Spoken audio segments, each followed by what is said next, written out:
Thank you so much. Welcome to everyone who is on with us live today and to those of you who will be watching the recording later.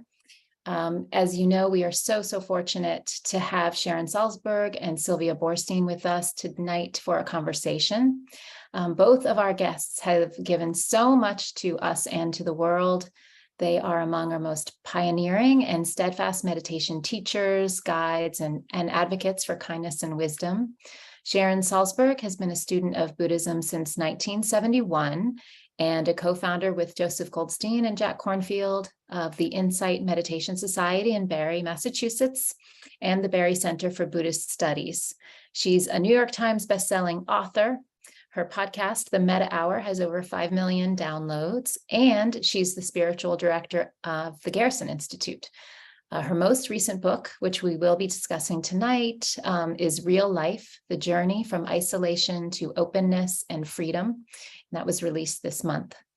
And Sylvia Boorstein has been teaching since 1985 and teaches both Vipassana and Metta meditation. She's a founding teacher of Spirit Rock Meditation Center and a psychotherapist and a proud mother, grandmother, and great-grandmother. She also has a particular gift for selecting exceptional book titles for her own books, including Don't Just Do Something, Sit There. I love that. That's Funny, You Don't Look Buddhist. Pay Attention, For Goodness Sakes. Happiness is an Inside Job. So let me welcome Sylvia and Sharon. Thank you so much for spending time with us tonight and this afternoon for Sylvia. And I'd love to turn it over to Sylvia to lead us in a practice. Okay, I am here.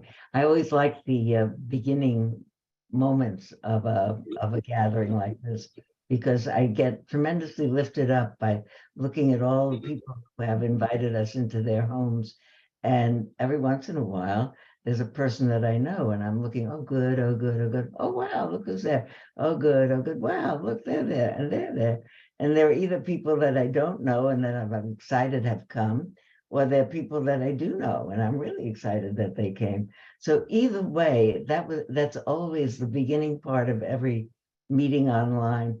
And I've come to think over these years of being more and more involved with meeting people online. I've gone from thinking that people were on my computer in boxes to thinking and looking forward to when we'd be really alive, to thinking that those people are not in boxes. Everybody's in their home and they've invited us, and we can see their home and they're decorating and their cats patrolling by. And I feel really totally invited in.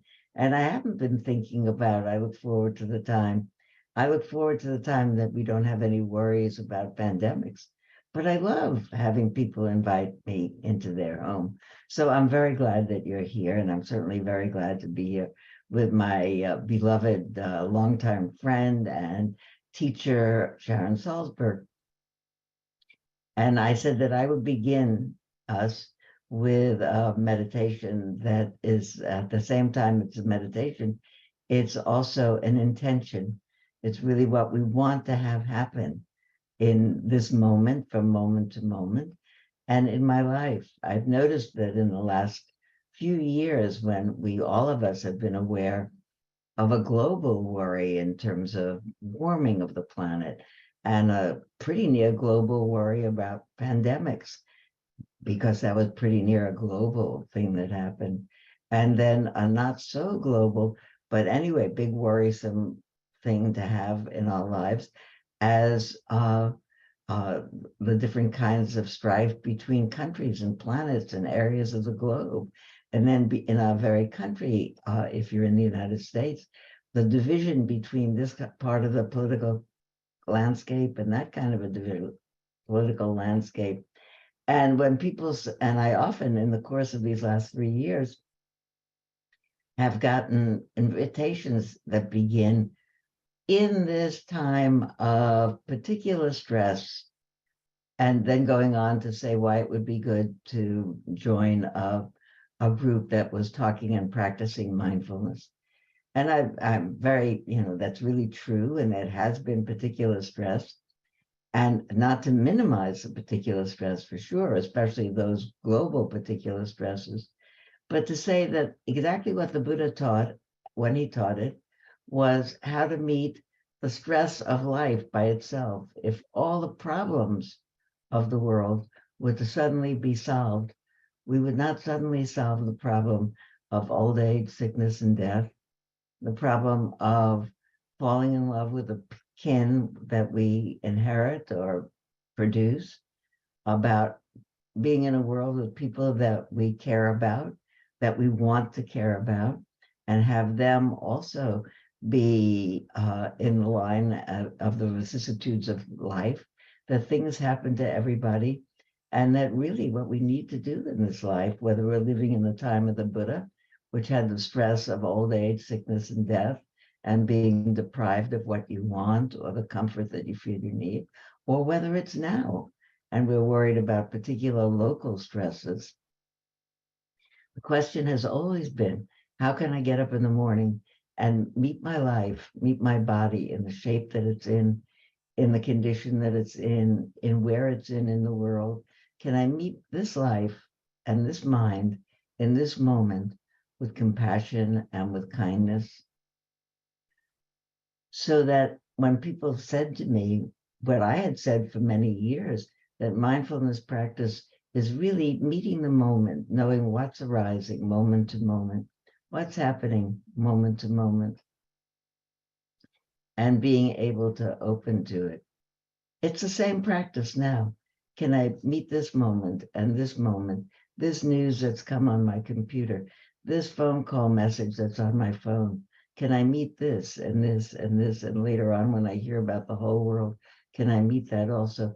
But in the meanwhile, can I meet my life and feel it in me, meet it fully with my full capacity as a human being to offer it love back? So I started some years ago to say, really what we're doing, what I hope to be doing, is meeting each moment of my life with a certain amount of equanimity. I've been saying more recently that the quality of mind that I want is a quality of poise, that it can balance itself. I love the word poise. It's a rocky trip, this life. Need poise. And then more recently, I thought, not only do I want to be poised in this moment as the moment, each moment meets me, whatever the challenge of this moment or the next moment, I want to be able to keep that poise, and I want to meet the moment with a certain predisposition of kindness, a predisposition of compassion. So I'd like to be able to say, may I meet each moment fully. May I meet it as a friend. And I'd like to teach it to people as a meditation, which we'll do right now, that it becomes a meditation using the breath, kind of as a breath coming in and going out. And I'd like to invite people to say, as the breath is coming in, may I meet this moment fully. May I meet it as a friend as the breath goes out. May I meet this moment fully. May I meet it as a friend. I really can't. I could be thinking, may I meet 10 minutes from now or an hour from now, but I'm not there yet. May I meet this moment fully, and may I meet it as a friend. So I'd like to suggest that I'll sit quietly there, and maybe we'll sit for 2 minutes, 2.5 minutes, something like that. And I'd like to really invite you to sit easily in your chair. Close your mind if you want. Close your eyes. Don't close your mind. Close your eyes. Close your eyes so that you can feel your own body sitting here, wherever you are, wherever part of this country, wherever part of the globe you may find yourself. Here I am in my seat, and my life is reappearing for me, breath after breath, as I stay alive. And may I say to myself, as the breath comes in, may I meet this moment fully.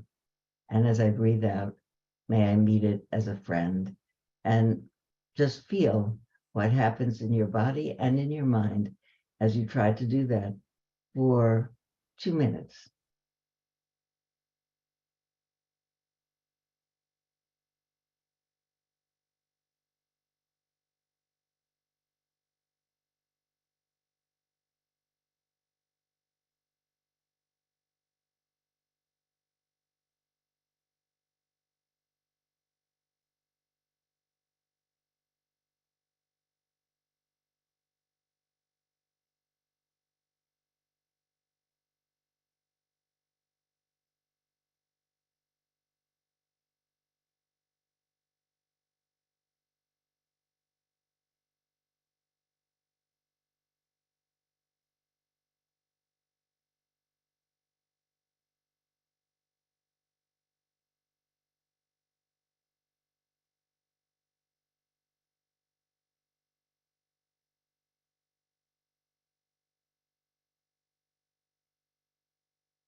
in this last half minute, you want to think about how you feel right now, what change you notice, if you notice a change. What's the state that you find your mind in?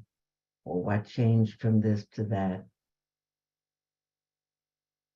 If that rings true to you, write your response in the comments, in the chat, and we'll just sit for 30 seconds of comments to accommodate, to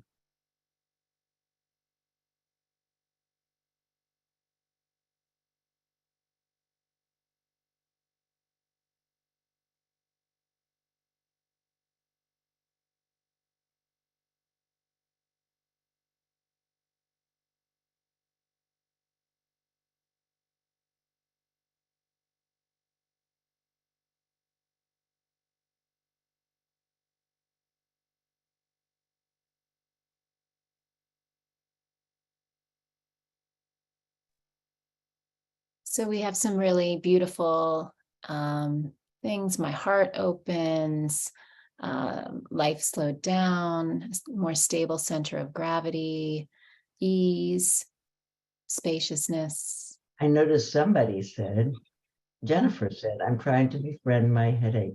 And that so touched my heart. Yeah. And I'm sure it touched everybody's heart when Jennifer shared that, because we're all people and we know what a headache feels like. And we know how vulnerable sharing makes a person feel. So thank you very much, Jennifer. You could be wishing for yourself.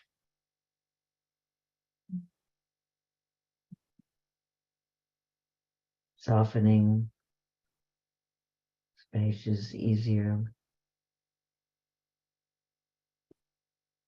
I like to think also when I invite people to do that meditation that they say, we just did that for 2 minutes and I feel so much better.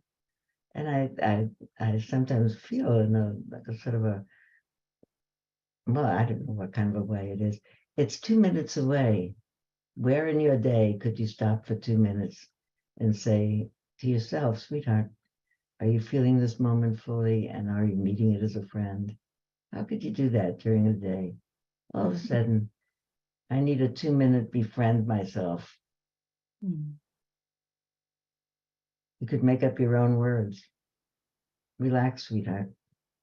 Have a good day. Meet this day as a friend. And if 2 minutes seems too long, we have a 30-second special. You can also try. Go, Sharon.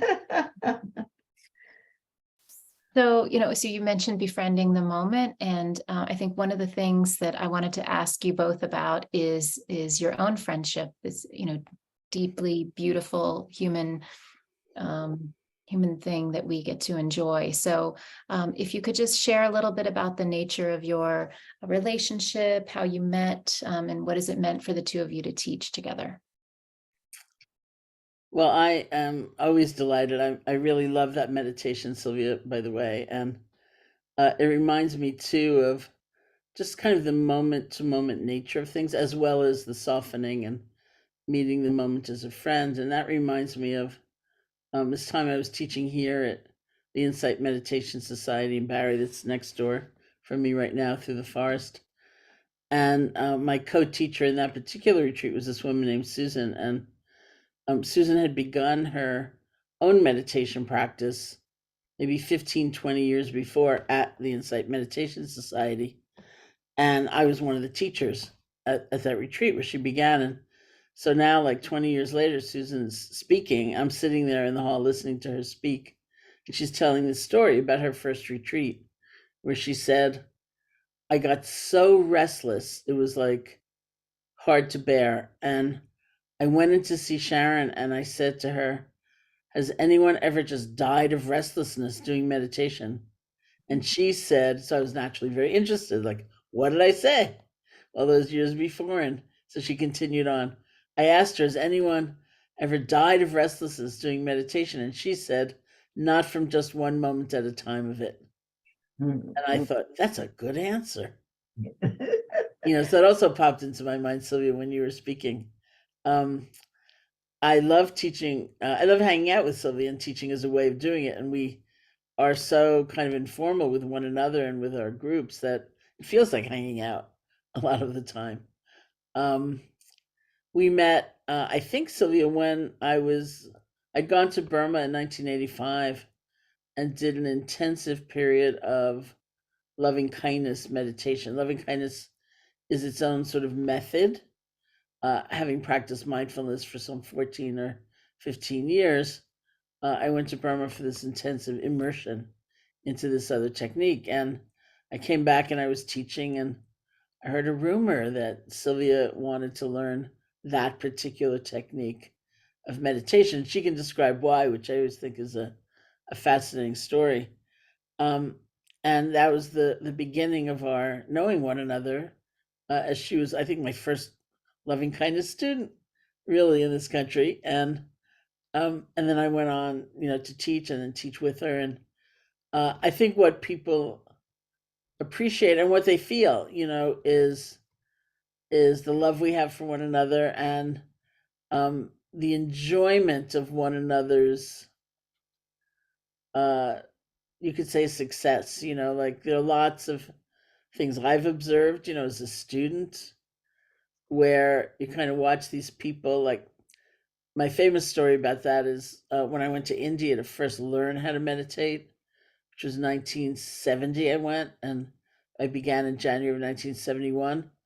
One of the adventures I had was going to this yoga conference where the yogis and swamis were pushing and shoving against each other to be the first to grab the mic to speak.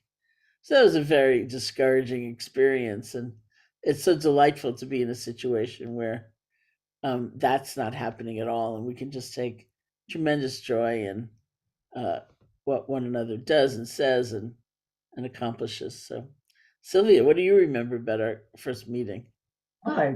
Just what you're saying there about it doesn't, it's a form of mudita, empathic joy about if the other person is articulating well something that's close to your heart, that you're really delighted that they're articulating it. Why does it matter who it comes out of?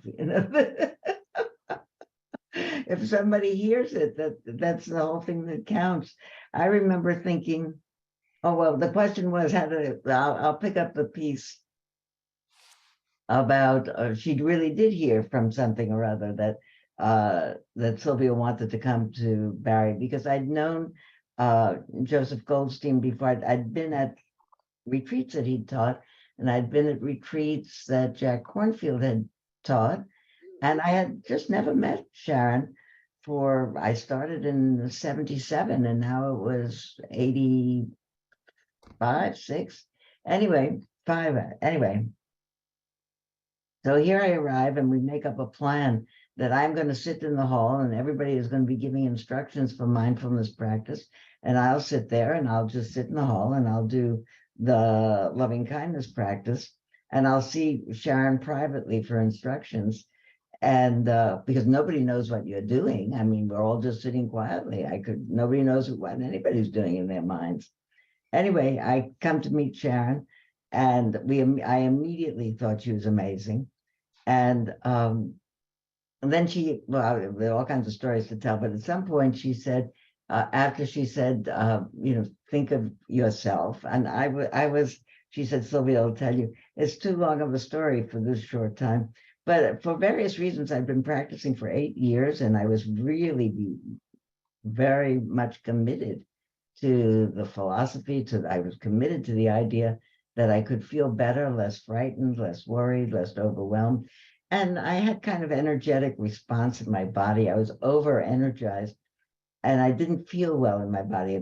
I thought to myself, I've been led down a garden path, and I wanted to be more calm, and I'm not more calm. I don't feel well at all. And here Sharon, first of all, is so soothing. She said, say all these things. Say, may I be free of enmity and danger. May I have mental happiness. May I have physical happiness. May I have ease of well-being.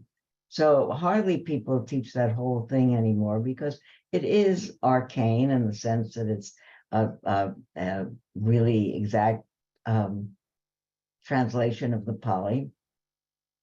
But I didn't worry about anything. I just said it because I didn't feel well. So I said, say this. I would have said anything. I said that, and I said it again, and I said it again. Didn't even know what it really meant. What, may I have physical happiness? The main line, which is, may I be free of enmity and danger, I just kind of glossed over, and that's the most important line. Anyway, but I said, and I said diligently, because I so much wanted to feel better. And right away, I felt better. It had a very soothing effect on me. And I think it's because I was so diligent and I said it over and over and over and over again, which is one of the things that works about loving kindness style practice. We'll talk more of it in December, and we'll have a lot of time to practice that in December. But then I'd come back to my next meeting with Sharon, and she'd say, okay, now wish that for somebody else. So when you're sitting, you could make those wishes for yourself, and then make wishes for somebody else, maybe someone who's very dear to you, maybe like an important teacher to you. So dun, dun, dun, dun, who's going to be an important teacher for me at that point? Sharon has just handed me the key to soothing my overly troubled mind. So I think to myself, I should make those wishes for Sharon. I'll just make them for Sharon. May Sharon be free of enmity and danger. May Sharon have mental happiness. May Sharon have physical happiness. May Sharon have ease of well-being. Why am I saying this? Sharon has all those things. I just not, I don't have to wish for her. To wish for me. Me, I have to wish for, not her. So I would go right back to myself. And of course, when I fessed up about that in my next meeting, she pointed out, of course, it's the same thing, and it's not who you are wishing to. It's the fact of turning your heart into a wishing mode, really a loving mode, responding in your heart in tenderness. That's a new word that I've thought about. We've said I'm going to respond with love, but I think it's respond with tenderness, with care. There's a lot of good words for it. So years later, I said, I really didn't think about you so much. I thought about me. Doesn't matter who you think about. It matters that you discover that your heart in blessing mode feels better than any other way. That I am always the principal beneficiary of all of my well-wishing for everybody. And one other thing I want to say, because it goes back to our early days, we continued after that meeting each other for those weeks to become friends and co-teachers. And one time I was sitting with Sharon in her living room at Barry. And I said, what do you think, Sharon, we're going to be doing, years from now when we're old? So if that was about 1990, that counts as years from now, 1990, that's 33 years ago. Say, Sharon, what do you think we're going to be doing when we're old women? And she said, I don't know. Probably we're going to be sitting around praying for people.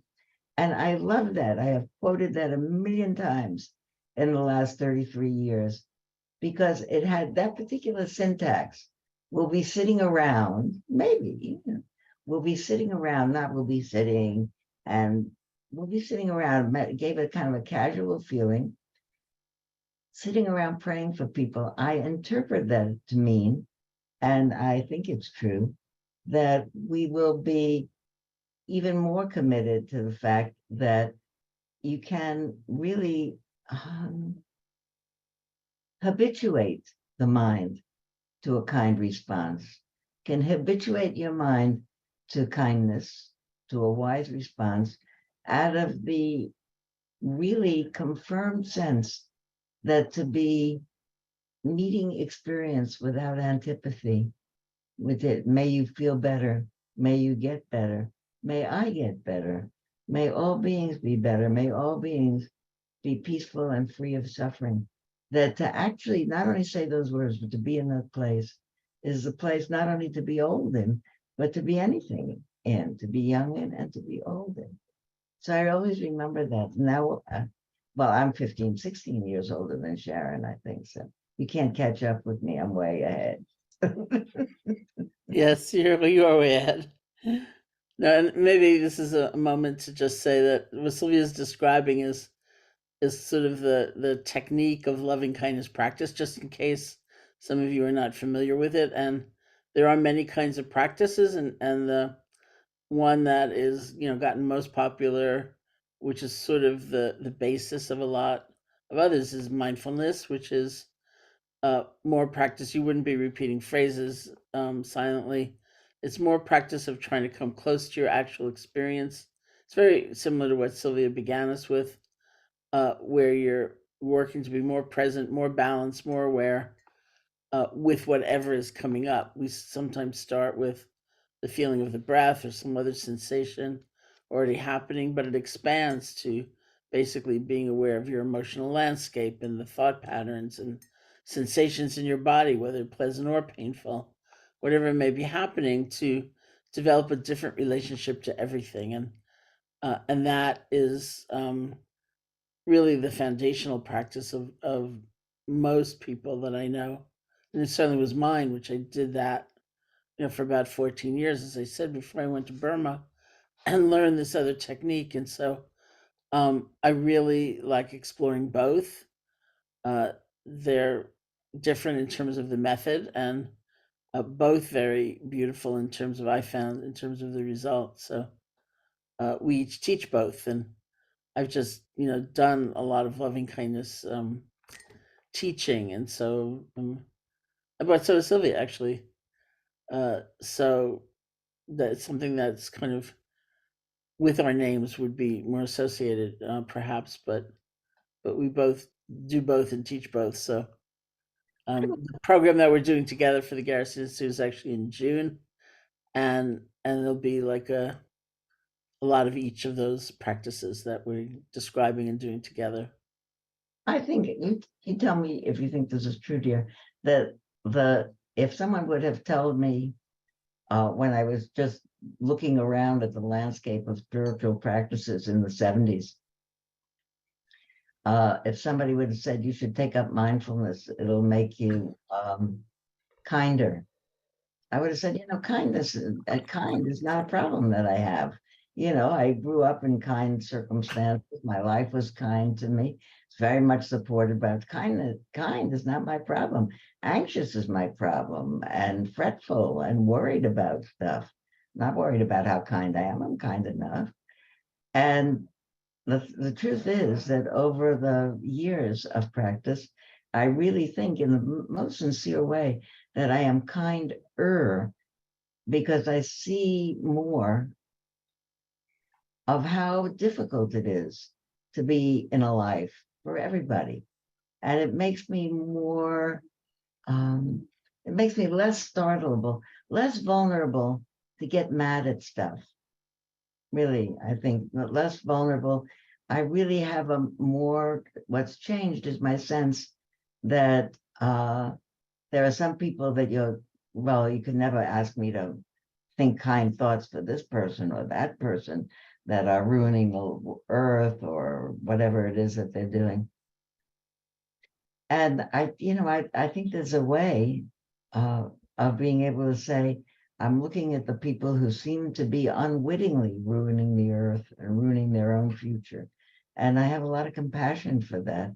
I think there's a way that all of us, in our lack of wisdom about our interconnectedness and the effect that each of our lives has on everybody else on the planet, because of our unwittingness, that actually nobody is responsible for what's going on in the world. We're all responsible just because of everything that we do, and we can't do anything but what we got taught to do and what we learned through our experience. That somehow or another we're confused. I think I'm less confused.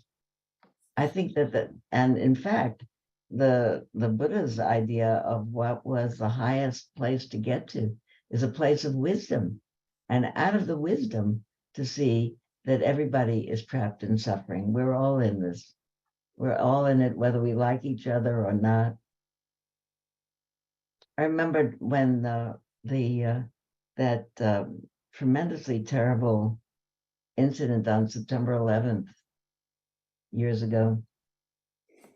People said everybody in New York was talking to each other in the elevators and being friendlier to each other. They just noticed, and they didn't ask people, should I be friendly with you? You were never nice to me in this elevator. And besides, I saw you wearing a pin that was voting for somebody that I wasn't voting for. We're all in the same elevator, really. We're all in the same world. And we are, all of us are voting the way we do and being the way we are because we couldn't be otherwise. We got taught that and we got learned that. And to the degree that it's really jeopardizing the whole world, us and our progeny and everybody else's, it's poignant. And it's sad, and I hope we all wake up sooner. If we had more time, and maybe we'll do this in June, you had said that you were really liking the word tenderness, and I thought, oh, my favorite word these days is emerging. It used to be poignancy, which is interesting. Nowadays it's emergence, and it also, that reminded me of my favorite saying or mantra these days is, it's hard to be a human being. It's just not easy to be a human being. And you had said to me at one point recently that your new mantra was, not every bus ends up in a ditch. And I wondered if you could say a few things about being a recovering catastrophizer. I am a recovering, in the sutras that say fretting, restless fretting. And put up your hand this way. If you're a person who had the slightest piece of news, like the bus is late, it's not showing up at the bus stop on time, that operation is taking long. They should have been out with the news already. At the slightest news or the possibility of news, do you worry? Let's just put up your hand. And do you worry the worst? The doctor's going to come out and say something bad. And what will I do then? And what will I do then?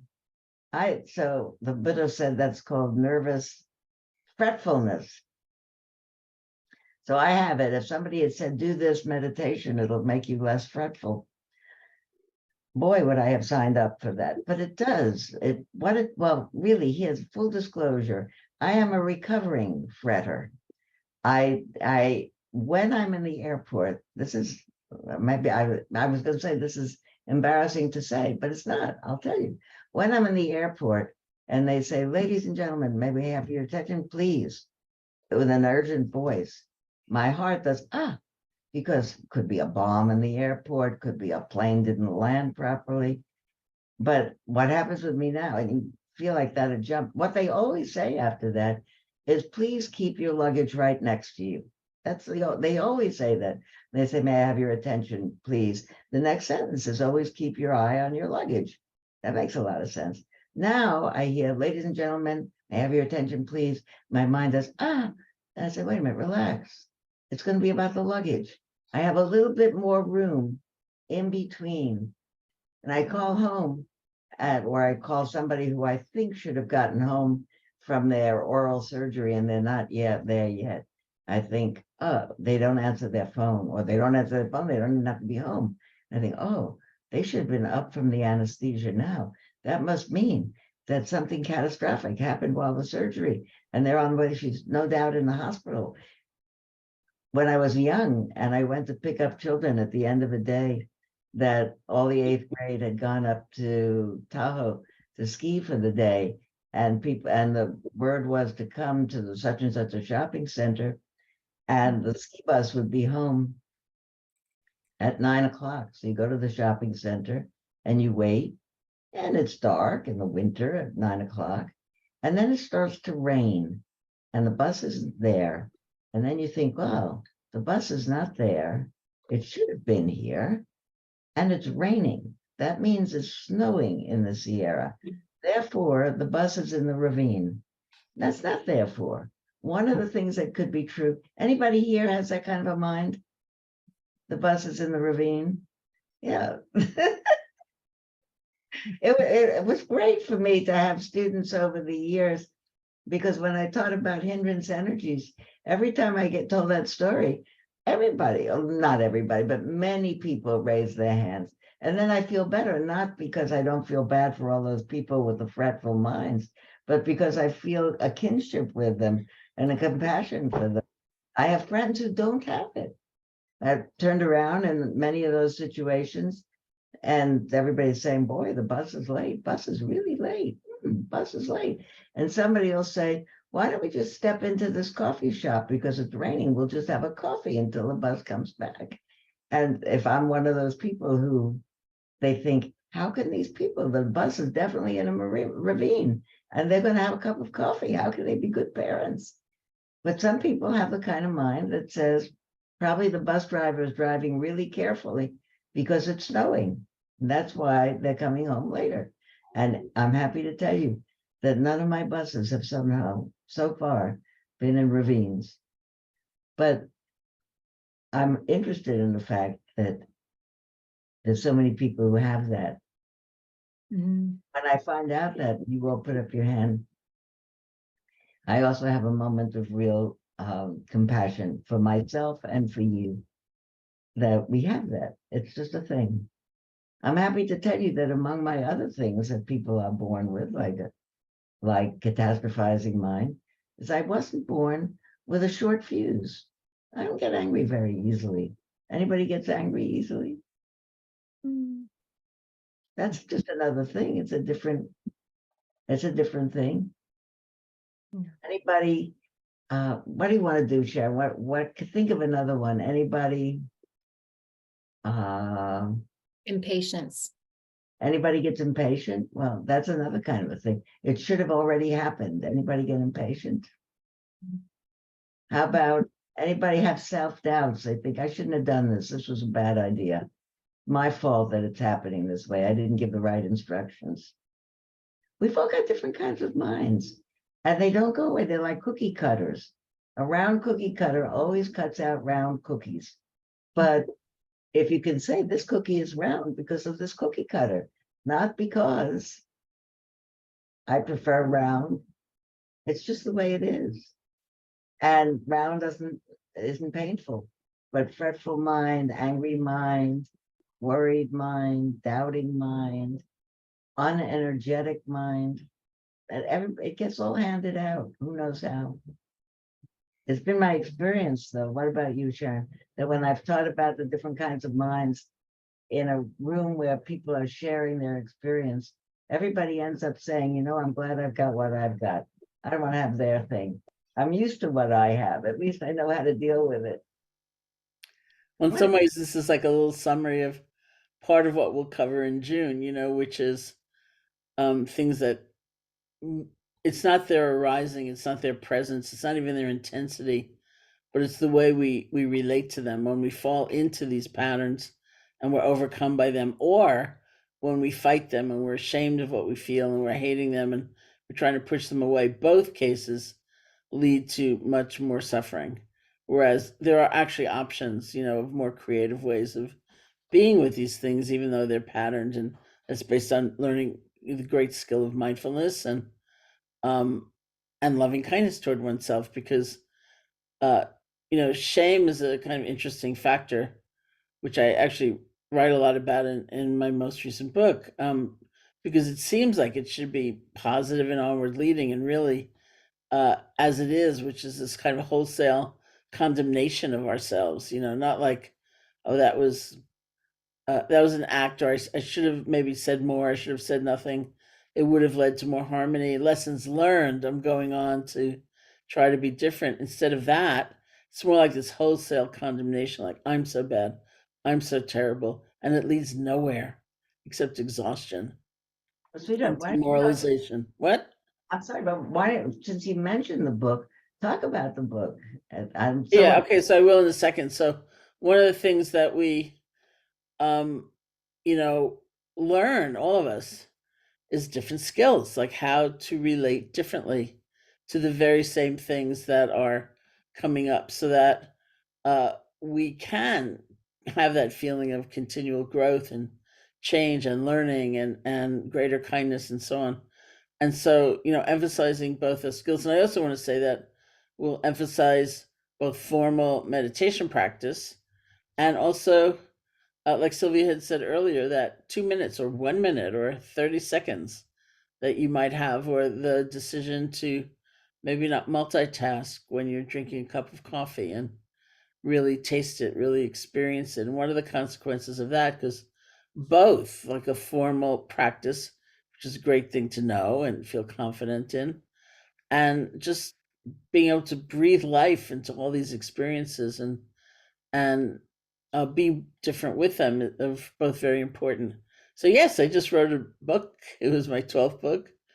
I wrote it all in lockdown here. It's the first time I've ever written anything not being on the road, which was really my life before the pandemic. And so I am intrigued by it. I like it, and I based it on this idea that there's certain states, not in, again, they're very arising, but when we get lost in them or we get consumed by them, that produce a sense of being contracted and trapped and having no options and can't breathe really. And other states like loving kindness and gratitude that are more expansive and open and present and connected. And so how do we make that journey, which we do over and over again, from one state to another? And it was fun. It was fun to have that opportunity to just really write and research and try to think through some things. And yeah, it was great. So, and it's just out. So, And it's a wonderful book. I have found one, I love just the acknowledgement that life is hard in all these different ways, creates, just in that acknowledgement, creates space. And then I'm finding I just take it in these small doses and then really reflect on what you're saying. It's very, very deep. And I wonder, sort of how you were thinking about your audience as you were writing it, because I find I just okay, this is one possibility. This is one step on the journey toward, as you say, openness and freedom. And then you offer so many different ways to take that step. How do I think about the audience? When you were writing it, yeah. Well, first of all, I was doing an enormous amount of teaching online. As everything shut down, the center shut down, there were no in-person courses, and I am an inveterate chat reader, and I felt very close to everybody. I felt a lot of compassion for people, and people were putting things in those chats that were really tough. As people's experience has been really tough. I'm a school teacher and my kids can't learn online and they're all depressed and I'm depressed. Or one person put in once in an unforgettable way, I'm a resident in a nursing home. I haven't had a visitor in a year. And I was so moved by everyone's experience, whether they were at home or working in the world, and the degree of just sheer loss and grief and disruption. I wasn't expecting to be here. I was in New York City and I had the thought, this is March 9th, 2020. I had the thought, let me go up to Barrie, where I have the retreat center and a house next door to it. I thought, let me go up to Barrie for 2 weeks and ride this out, till it's over. And it's like, lo and behold, it's a different life than I had planned. And so it was. And so I felt really moved by that experience. And that's what I was responding to in writing the book. Thank you. And then Sylvia, are you planning to write a book now? I don't think so. I wrote all 5 of my books in I'm not even sure, but really quite maybe in a 10-year span. And then I thought, well, I've said everything that I'm going to say. I have nothing else to say. I mean, I've said it all. I like what I wrote. And then more recently, I thought, well, also, and on the point of I said everything I knew. I didn't want to say the same thing again. But more recently, I'm thinking, well, I think I wrote Happiness is an Inside Job, which was my last book. I like my titles very much. I really like the title. Anyway, Happiness is an Inside Job. I wrote, I think in 2012, 2013, something like that. And so it's 10 years. I thought, well, and that's the same Dharma, but I'm not the same. That's one big thing about it. First of all, I got old, and I have that going on in my mind, that 50s are fine and 60s are, I think of myself now at 60, I was skiing, I was thising, I was thating. 70, you start to get the picture, really. There's old age, sickness, and death. Maybe not skiing, maybe not maybe giving up bicycling, maybe this and that and this and that. And then 80, really. When I was first learning about Dharma, and they said the Buddha realized old age, sickness, and death, even then I thought to myself, well, that's a long time from now, which isn't even taking into consideration that we're not guaranteed a long life. Something could happen to us and we're young. It's a very big piece of luck to have a long life, and so that you can be old age, sickness, and death. And then you get there and it has a slightly different look about it. Not slightly, it has a different look about it, period. So I thought maybe it's worth talking about Dharma from the vantage point of further on. And also Dharma cycled through my mind post pandemic, if we're really post it now, because I've always thought that insight into really what is the nature of life, that it's all changing all the time, that resisting change and pushing away change and insisting that life be different from what it's turning into is not only the cause of suffering, it is suffering. And that everything I do makes a difference, that all that impermanence and suffering and interconnection are all the key inside things to know. And once you see them all, you say, oh, I see that. But then sometime later, I think to myself, oh, now I really get that. And then a little bit later, I think, now I really get that about impermanence. Now I really, really get it. It happened to you that you think, I've been teaching that for 10 years, 20 years. Ever happened to you, Sharon, that you suddenly think, oh, I got this? In the last year, I thought, oh, I never thought about the fact that the first noble truth is actually the most important of the whole four. I wouldn't want to be in a debate about that because people could have other stuff. But I think that's it. Life is difficult for everyone. That's enough to see as the progenitor of compassion for the whole world. And you realize it's hard. Didn't you say that? That's hard to be a human being, Sharon? Hard to be a human being. And Sylvia, you're not the kind of chat reader that I am, so I'll just say you're getting some urgings to write that book. And as we were talking earlier, there are lots of ways of writing a book. You set that up, sweetheart. I know it. No, I don't even know the person. I don't think. You were going to lead a meditation. We're going to run out of time. Lead a meditation. Karen, did you? Yeah, it sounds like a book proposal is already in the works. So yes, but so it would be wonderful. I think Sharon, before you lead a meditation, if you just want to, if there's anything else that you want to say about the June 10th, it's 4 hours with the Garrison Institute. It's going to be a wonderful experience, and just anything else that you'd like to say about that. Yeah, I mean, somebody put in a question about working with a physical challenge like physical pain, which unfortunately I don't think we really have time to go into detail. I think there are lots of approaches, and I think our friend John Kabat-Zinn, for example, has a very recent book out as well on working with physical pain.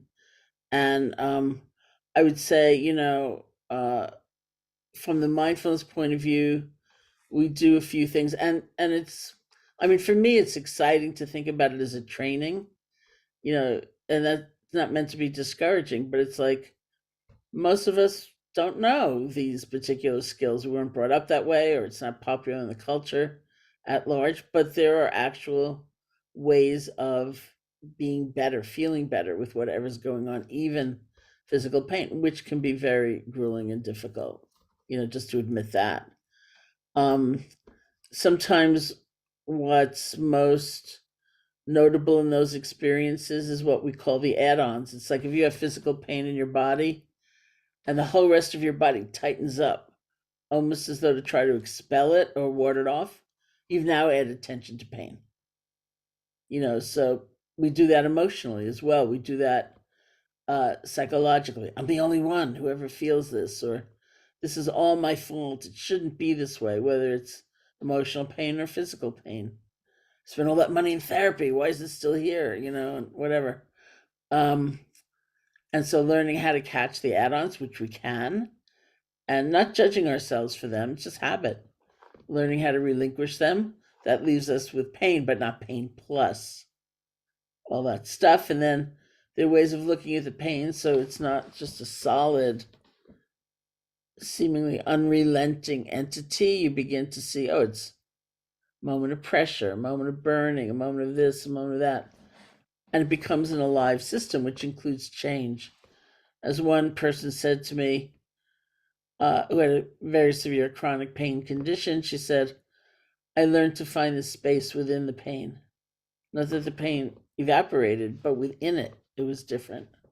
And then there's the approach of loving kindness, which is its own kind of practice and training, where, all those add-ons that are about hating oneself, the betrayal of one's body, that doesn't have to be there, because that only exacerbates the suffering. And to realize this is too part of the human condition, that if we have some compassion for ourselves, that's actually the environment. Not only that we find things more bearable, but we can seek change from a different place. We can seek improvement from a different place. And so those things are really skills. And however, whether it's in June or much earlier, to try to learn them and practice them. And if you're already practicing them, see if you can find some sense of community, even if it's online, so that you don't feel like you're practicing so alone. And there are, the details in the registration information.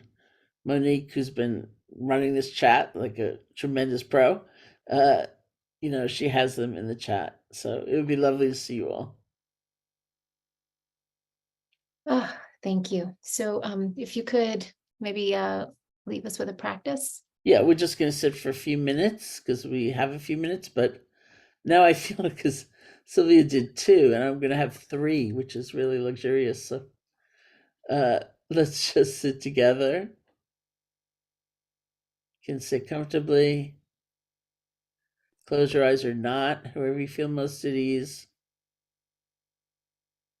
Let's start by listening to sound, whether it's the sound of my voice or other sounds. It's a way of relaxing deep inside, allowing your experience to come and go.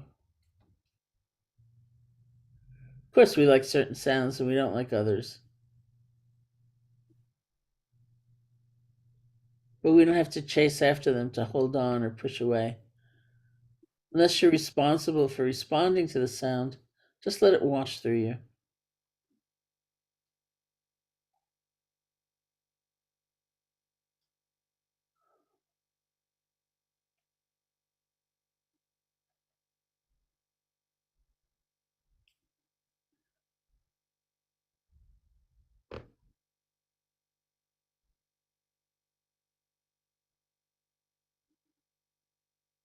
And bring your attention to the feeling of your body sitting, whatever sensations you discover. See if you can feel the earth supporting you.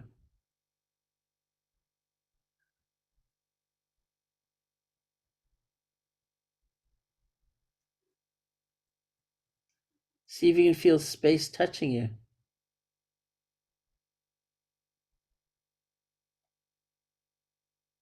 Usually we think about touching space, we think about picking up a finger and poking it in the air, but space is already touching us. It's always touching us. We just need to receive it.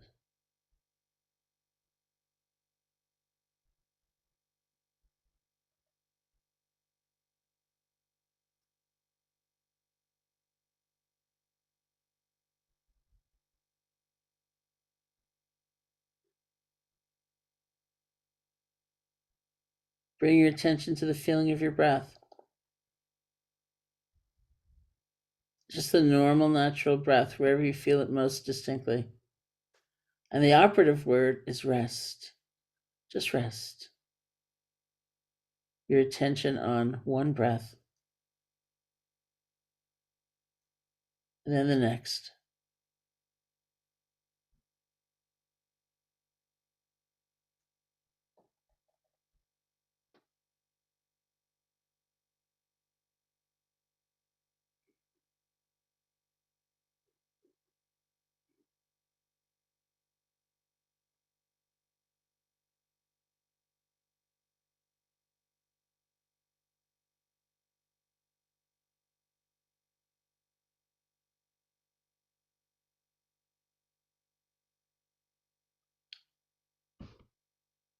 And thank you.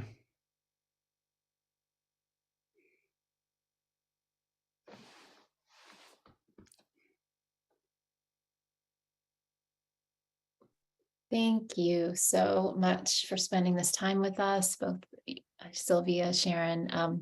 Could listen to you all night, and I am excited to see hopefully many of you on June 10th, and we'll get the band back together here with Sharon and Sylvia again. So thank you. Thank you all for coming. Maybe I'll have talked her into writing a book by then. Maybe. All right. Thank you, everyone. Sharon, Sylvia, it's really wonderful to be with you.